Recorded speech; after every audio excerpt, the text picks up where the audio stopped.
Good afternoon. Nandito na naman si Bibi Kulots nyo. At ngayong araw, dahil maulan, ay nampunta kami sa dagat kasama ang pinsan ko na si Chichi.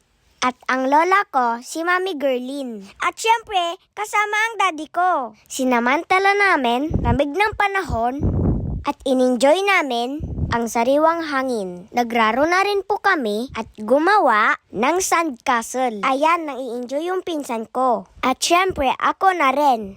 Kipagraro na din po sa amin ang daddy ko at si Mami Gerlin. Kayo ba mga bata? Sinusulit niyo din po ba ang oras na kasama nyo ang parents nyo at lolo't lola nyo? Dahil kung hindi, ay umpisa nyo na ngayon dahil sa bawat araw na kasama nyo sila, ay napapakita nyo ang pagmamahal at kahalagahan nila. At habang nangrararo kami, ay nakita nila daddy ang mga nanghuhuli ng isda.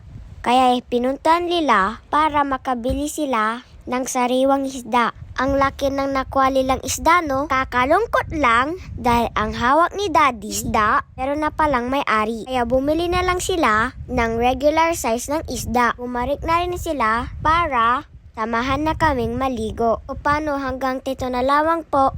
Bye!